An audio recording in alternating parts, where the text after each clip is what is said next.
Good morning mga kawilder, welcome po kayo muli sa aking YouTube channel. So for today's video mga kawilder, ito na nga yung ating gagawin ano. So bali na isip ko, dinalawa na nating video yung simula sa pagbuo ng ating kalan at saka ibinukod din natin ang video ng ng pagtatry na kung maging malakas nga bang apoy o hindi ano. So bali ang gagawin natin dito sa pagpapalingas ng apoy part 2 para masundan ng ating mga idol dyan na gusto magawa ng kalandi blower para makita nila agad yung video at saka para hindi sila mainit sa mga video na ating ginagawa. Ayan, so ang gagawin natin ngayon, itatry na natin palingasin to mga kawilder ano. Ayan, so pero bago yan mga kawilder, maraming salamat pa rin sa patuloy niyong pagsuporta sa ating YouTube channel. Ayan, so big shout out sa inyong lahat mga kawilder. Ayan, so tara mga kawilder, samahan niyo ako at ating palilingasin na. So ayan mga kawilder, bali nag-ready na tayo ng isang mangkong uling. Ayan, isang mangko lang yan. Kasi kung doon sa isang kala natin, 3 mangko ang laman na ito, isa lang. So makakapagluto na tayo ng sinaing. So ito na rin yung ating ginawang bagong blower mga kawilder. Ayan, so i-upload din natin yung video nito kung paano gumawa mga kawilder ano. Ayan, so ating itatry na. Nag-ready rin tayo ng karton na ating pampalingas. Ngayon naman kung halimbawa magpalingas kayo, pwede ilagay ang uling dito, buhusan ng kerosene na gas konti, sindihan, tapos pagka patay na ng kerosene na gas, doon naubos na, natuyo na, pwede na isaksak ang blower, hanginan yun, tuloy-tuloy na yan mga kawilder. So ngayon nga lang ang gagawin ko, wala akong kerosene na gas, kaya karton muna ang ating pampalingas mga kawilder. Ayan, so ito mga kawilder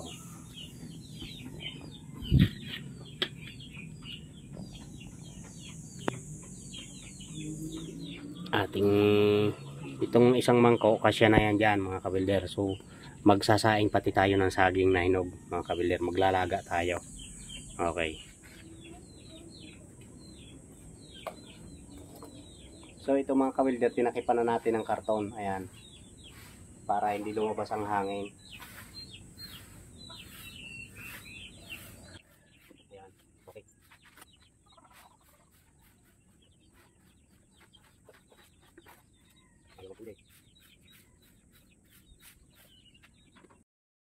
So ayan mga kawilder, bali may apoy na sa loob yan, sa ilalim. Parang naglalaro lang tayo mga kawilder. Ayan, so legit to mga kawilder. Talagang pwede gayahin nyo itong gantong pagpapalingas.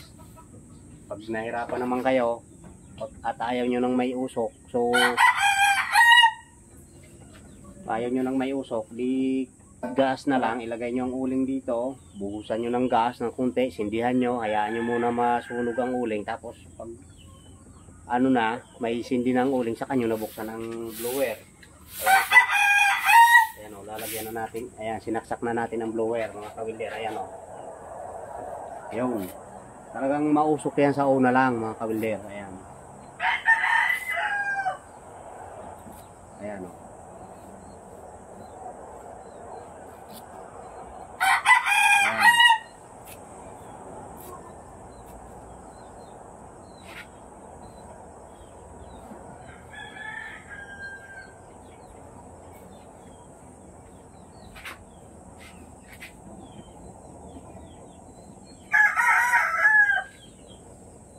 Ilalagay na natin ngayon ang uling.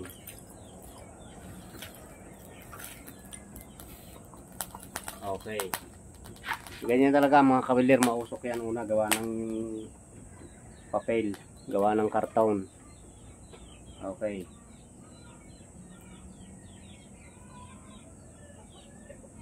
yan.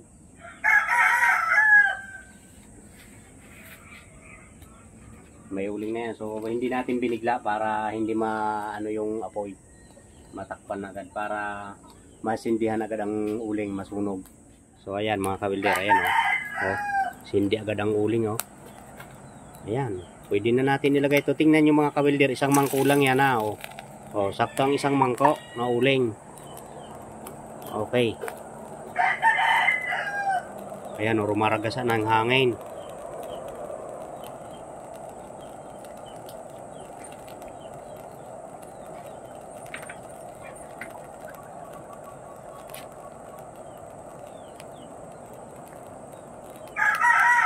Ayan, so para mapakinabangan yung ating pagtesting mga kawilder, para nakita nyo pati napatunayan sa inyo na talagang legit itong ating ginagawang kalandi blower, maglalaga tayo ng saging.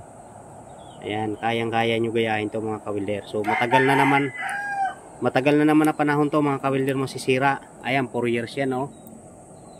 Yan, pag tag-araw, yan ang gagamitin natin, kahoy. Magpuputol-putol tayo ng mga kahoy, yan ang gagamitin natin. Ito naman ngayong, kasi tag-ulan ngayon mga kawilder, ang hirap mga kahoy, wala tayong kahoy. So dito tayo sa uling. Itong kalan na to mga kawilder ay para lang sa ating mga mahihirap, hindi ito pang mayaman mga kawilder.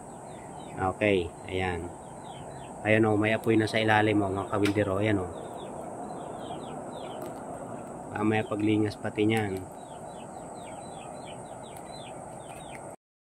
Ayan na mga kawilder, oh. Oh, rumaragas ang apoy. Ngayon naman, pag naiinip kayo, pwede mayroon kayong gantong stick mga kawilder, ay ito.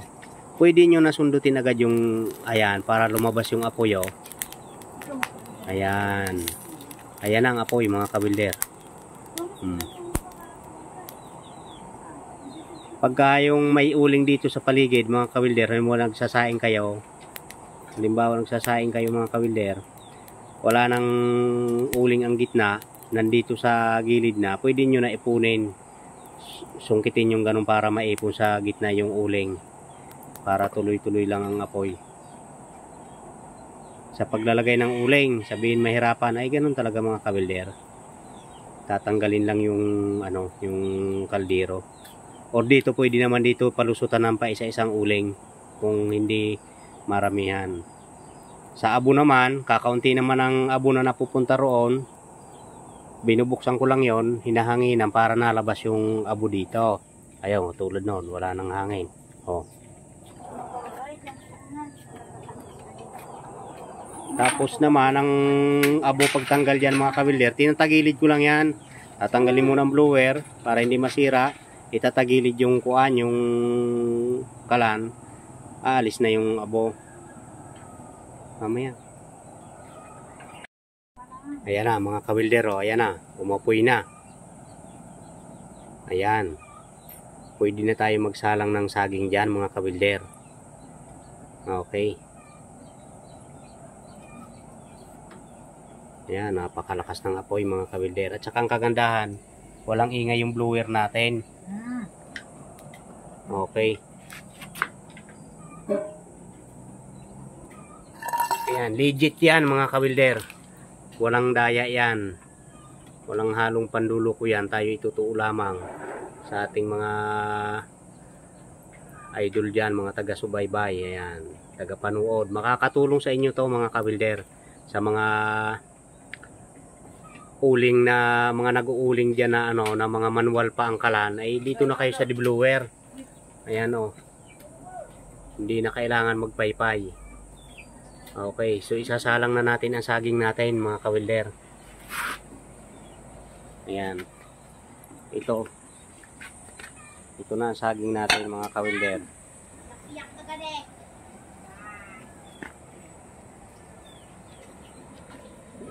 Ayan.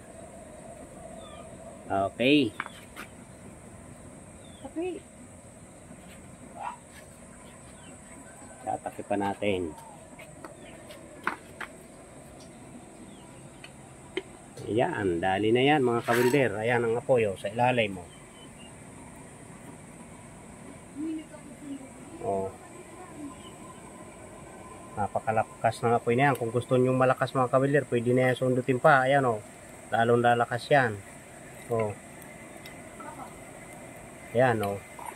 Lalong lumakas ang apoy mga kawilder. Ayan.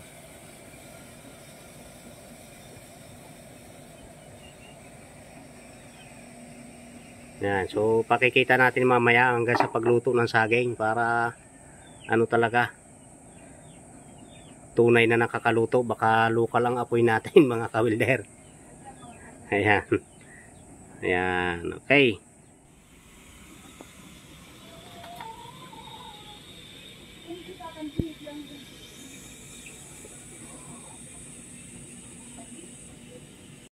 So ayan mga kawilder, hintayin lang natin na maluto ang saging at atin titikman ang luto ng saging sa bagong kalan. Okay. So yan naman kalan natin na luma. Siyempre matagal ng serbisyo niyan. Lilinisin natin. Ayan, pasensya na kayo mga kawilder sa ating mga warriors at nagsisigawan. Yang lumang kalan natin, siyempre matagal ng serbisyo sa atin. Itatabi natin, lilinisin natin. Pati yung kanyang blower na luma. Ito. Ayan, so itatabi natin siya. Siyempre alisin natin yung kuan kasi yung dumi at itatabi natin sa isang tabi. Para once na sakali, kasi magkaiba ang salpaka ng blower nila, sakali may diferensyang blower nito, yung isang ating gagamitin pa rin. Okay mga kawilder. Ayan, so stay tuned mga kawilder. Ayan, tuloy pa rin ang apoy mga kawilder. Walang pay yan. Pakulo na agad ang ating ayaw nausok na agad dahil sa tindi ng init mga kawilder. Ayan mga kawilder, may apoy pa oh, may uling pa. So luto na itong saging natin. Ayan oh. Okay, nagpakain lang tayo ng mga manok. Pagbalik natin luto na ang saging, kukuha tayo ng isa siyempre at ating titistingin. Oh, ayan, kadami pa ang uling mga kawilder. Sa pag-in-in ng sinaing talagang makakain-in pa yan. Oh. Kain tayo din eh.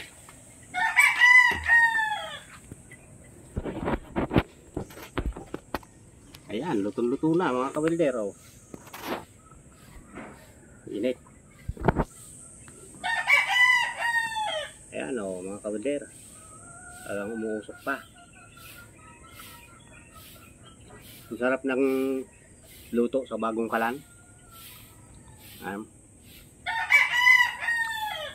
So ayan, maraming salamat mga kawilder sa panonood nyo.